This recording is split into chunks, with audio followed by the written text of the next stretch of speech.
अस्सलाम वालेकुम। Doctor Mohammad Riyaz veterinary clinic and pharmacy, चौक शादीपुरा, लाहौर। आज हम एक केस लेकर आए हैं। ये भैंस है, इसको डिहाइड्रेशन, इलेक्ट्रोलाइट्स और इसके साथ मिनरल डिफिशिएंसी आज हम आपको मुकम्मल तौर पर दिखाएंगे कि जानवर के जिस्म में पानी की कमी यानी कि डिहाइड्रेशन की, इलेक्ट्रोलाइट्स की कैसे पहचान करते हैं।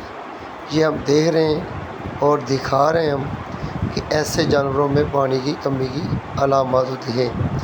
यानी कि मिनरल पानी जो होता है, नमकियात वाला पानी, इलेक्ट्रोलाइट्स वाला पानी जो होता है, कि जिस्म में क्यों हो जाता है। ये देखें, पूरे जिस्म में सलवेटें बढ़ चुकी हैं।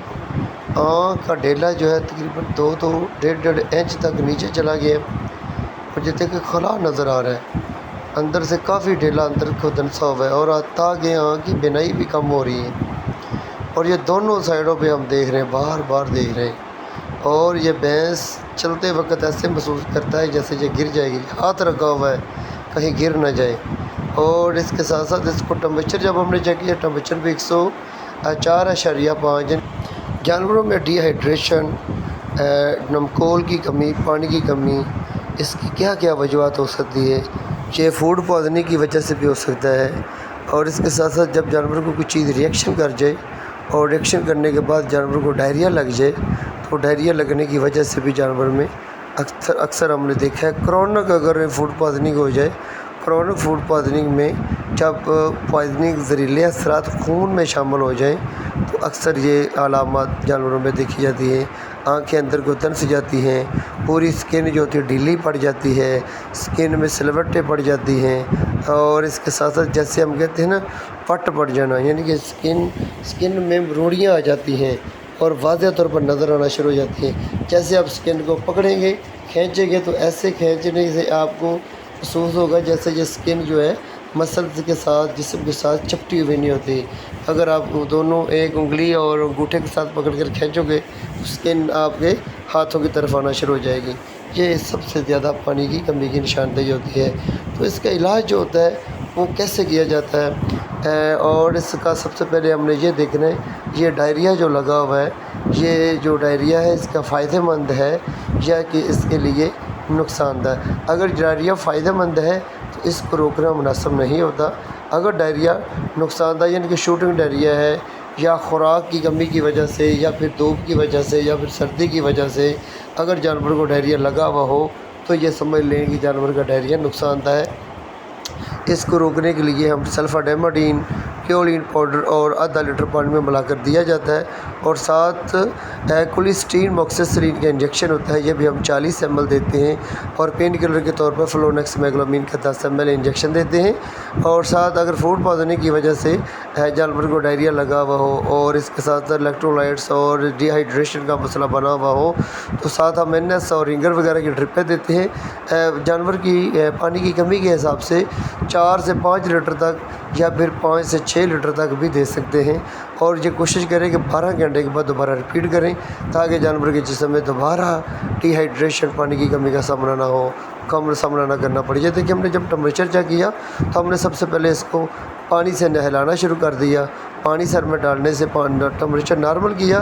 टेम्परेचर नॉर्मल करने के बाद हमने NS की 3 और 2 रिंगर हमने इलेक्ट्रिक ड्रिपें दी और इसमें हमने वक्फे से इसको यानी कि मल्टीमाइनोवी और इसके साथ एमिविटाल हाई ये हमने ड्रिपें देना शुरू कर दी ताकि इसके जिस्म में इलेक्ट्रोलाइट्स, माइनो एसिड्स और इसके साथ साथ विटामिन B1, B2, B6 की, B12 की डेफिशिएंसी ना हो सके। और फास्फोरस का इंजेक्शन है वो हमें 20 से 25 ml हमने इसको दिया। सैनोकोब और B कम्प्लेक्स का भी हमने 20-20 ml ड्रिप में दे दिया, क्योंकि इसके जिस्म में बहुत ज़्यादा मेटाबॉलिक डिजीज़ का सामना इसको बना हुआ था। बहुत ज़्यादा मेटाबॉलिज्म की कमी हो चुकी थी जिसमें vitamin B1, B2, B6, B12, phosphorus और कैल्शियम और इसके साथ साथ तकरीबन मुकम्मल विटामिन और मिनरल और विटामिन और इलेक्ट्रोलाइट्स की कमी का इसको यानी कि सामना करना पड़ रहा था।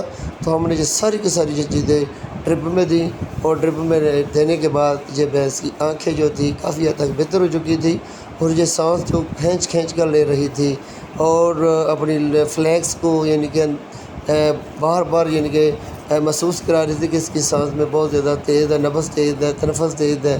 تو جب ہم نے ٹمپریچر لیا تو ٹمپریچر بھی اس کا تقریباً 101 فارنہائٹ تک پہنچ چکا تھا، اور اس کے ساتھ ہم نے جو علاج کیا اور اس میں جو ہم نے اینٹی بایوٹک یعنی کہ ٹریٹمنٹ میں دیا، وہ ہم نے اسٹریپٹوپینسلین کا انجیکشن، اور اس کے ساتھ ساتھ فوڈ پوائزننگ کے لیے ہم نے ایٹروپین کا یوز دیا، اور ساتھ ہم نے ڈرپ وغیرہ دی۔